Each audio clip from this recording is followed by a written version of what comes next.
अस्सलाम वालेकुम। सऊदी अरब के अंदर जिन लोगों के ऊपर हुरूब लगा हुआ था वो लोग भाग करके काम कर रहे थे। तो जब उनको सऊदी अरब से वापस जाना था अपने मुल्क, या तो उन्होंने ख़ुद को पुलिस के हवाले कर दिया, फिर कुछ दिनों उनको जेल में रखा गया और वो वापस अपने कंट्री चले गए, या ऐसे लोग जिन लोगों ने सऊदी अरब से वापस जाने के लिए किसी एजेंट से कांटेक्ट किया और एजेंट ने उनका आउट पास बना करके उनको वापस भेज दिया। इन लोगों के ऊपर कितने साल का बैन है, 3 साल का बैन है, 5 साल का बैन है, इसके बारे में आपको बताऊंगा। इसके अलावा जो लोग अभी भी सऊदी अरब के अंदर मौजूद हैं उनके ऊपर हुरूब लगा हुआ है। काफ़ी लोग इसके बारे में कमेंट भी करते हैं कि उनको 2 साल हो गए हैं, 3 साल हो गए हैं भागे हुए काम कर रहे हैं। तो अगर वो ख़ुद को पुलिस के हवाले करते हैं तो क्या वो सऊदी अरब आ सकते हैं या नहीं आ सकते, कितने साल के बाद आ सकते हैं, या अगर वो किसी एजेंट के थ्रू यहाँ से जाएंगे अपनी कंट्री में, मान लीजिए इंडिया पाकिस्तान वो जाना चाहते हैं, तो उनके ऊपर कितने साल का बैन होगा। तो सऊदी अरब का कानून इसके बारे में क्या कहता है पूरी जानकारी दूंगा। और अगर मान लीजिए आप किसी एजेंट के थ्रू या पुलिस के द्वारा जाते हैं, आप लोगों को क्या नुकसान होगा इसके बारे में आपको बताऊँगा। इसके अलावा भी काफ़ी सारी ज़रूरी जानकारी आई हैं, तो आपसे रिक्वेस्ट है वीडियो को शुरू से लेकर आखिर तक ज़रूर देखें और इस वीडियो को ज़रूर शेयर भी कीजिएगा अपने दोस्तों के साथ में। दोस्तों, आज की एक बड़ी खबर आपके साथ में शेयर करना चाहूँगा। जवाज़ात की तरफ से आई है, जिसमें बताया गया है एक पाकिस्तानी को गिरफ़्तार किया गया है जो कि बहरीन से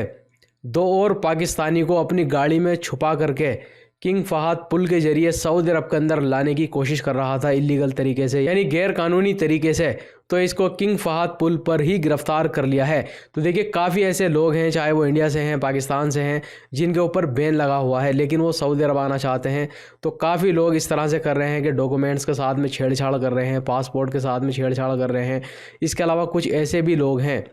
जो कि इलीगल तरीके से, गलत तरीके से सऊदी अरब के अंदर आने की कोशिश कर रहे हैं। तो इन तीनों गैर मुल्की लोगों को गिरफ्तार कर लिया गया है। इसके अलावा दोस्तों, एक खबर सऊदी मिनिस्ट्री ऑफ इंटीरियर की तरफ से आई है, जिसमें कहा गया है कि आज सऊदी अरब के अंदर एक पाकिस्तानी का सर कलम किया गया है, जिसका नाम आरिफ खान मोहम्मद अजीज़ बताया गया है। और ये पाकिस्तानी सऊदी अरब के अंदर हेरोइन यानी नशे करने वाली सामान की मार्केटिंग कर रहा था, उसकी स्मगलिंग करने की कोशिश कर रहा था, जिसको गिरफ्तार किया गया था। तो आज सऊदी अरब के अंदर इसका सर कलम कर दिया गया है। अलावा दोस्तों, एक वीडियो यहाँ पर आपको दिखाना चाहूँगा। जद्दा से दिल्ली एयरपोर्ट जाने वाले एक मुसाफिर को गिरफ्तार किया गया है दिल्ली एयरपोर्ट पर, और इसके कब्जे से लगभग 600 ग्राम गोल्ड बरामद किया गया है, जिसने बड़ी ही महारत के साथ में इलेक्ट्रिक आयरन में छुपा रखा था। आप यहां पर वीडियो में देख सकते हैं। तो जब इसको स्कैन किया गया तो पता चला कि इसके अंदर छोटी छोटी गोल्ड की बार इसने बना करके, यानी कपड़ों पे जो प्रेस की जाती है उस प्रेस के अंदर इसने गोल्ड छुपाया हुआ था, जिसकी कीमत लगभग 46 लाख रुपए से भी ज़्यादा की बताई गई है।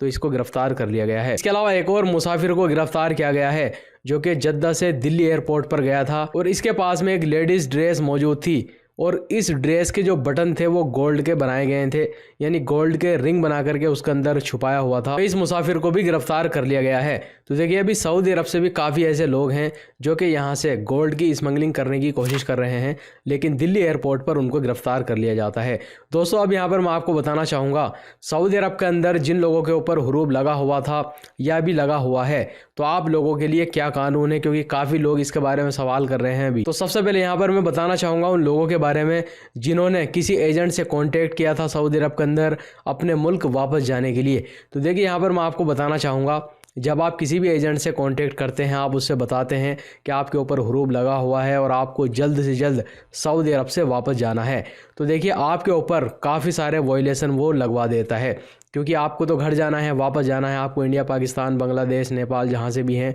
आपको तो वापस जाना है, और आप चाहते हैं कि जल्दी से जल्द आपका काम हो जाए। कोई भी एजेंट होता है जिससे भी आप कांटेक्ट करते हैं, वो आपके ऊपर ऐसे ऐसे वायलेशन डलवा देगा जो काम आपने कभी किए ही नहीं होंगे। क्योंकि जब आपके ऊपर वायलेशन लगेंगे, 2-2, 3-3 वायलेशन आपके ऊपर लगेंगे, तो तभी आपका जल्द से जल्द आउट पास बनेगा यहाँ से जाने के लिए। तो आप लोग तो यही समझते हैं कि देखिए, एजेंट से हमने कांटेक्ट किया था और उसने हमारा 2 दिन में काम करा दिया या 1 हफ्ते में काम करा दिया और हमें भेज दिया, लेकिन आपको ये नहीं बताया जाता कि आपके खाते में कौन कौन से वायलेशन डाले गए हैं। क्योंकि आपका आउट पास जल्दी से बनवाने के लिए वो ऐसा वायलेशन आपके खाते में डालता है, जैसे कि वो बोल देगा कि ये बंदा भीख मांग रहा था, या मान लीजिए ये सब्जी बेच रहा था, या कोई और ऐसा वायोलेशन डाला जाएगा ताकि आपका जल्द से जल्द आउट पास बन सके और आप यहाँ से जा सकें। और साथ में एजेंट ये भी बोल देता है आपसे कि देखिए आपके ऊपर 2 साल का बैन है या 3 साल का बैन है, लेकिन असल में आपके ऊपर लाइफ टाइम का बैन लग जाता है, क्योंकि जो आपके खाते में वायोलेशन डाले गए हैं वो जुर्म ऐसा ही है,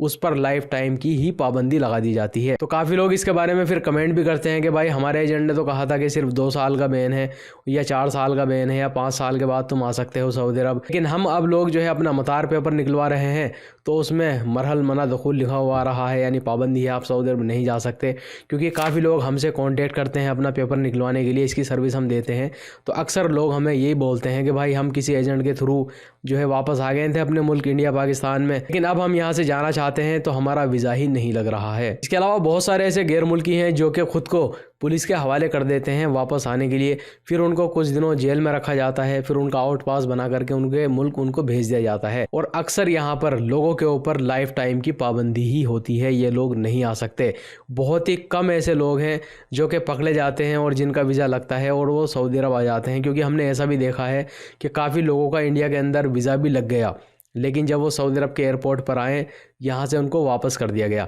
तो बेहतर यहाँ पर यही है, अगर आपको जो है कोई शक है कि पता नहीं आपके ऊपर लाइफ टाइम की पाबंदी है या 3 साल का बैन है या 5 साल का बैन है, तो बेहतर यही है कि नया वीज़ा लगवाने से पहले मतार पेपर, एयरपोर्ट प्रिंट पेपर ज़रूर निकलवा लें, ताकि आपको कंफर्म हो सके कि आपके ऊपर बैन लगा हुआ है या नहीं लगा हुआ है। इसके अलावा अब यहाँ पर मैं बताना चाहूँगा कि जो लोग सऊदी अरब के अंदर मौजूद हैं जिनके ऊपर हुरूब लगा हुआ है और वो सोच रहे हैं कि किसी एजेंट से कॉन्टेक्ट कर लें हम घर जाने के लिए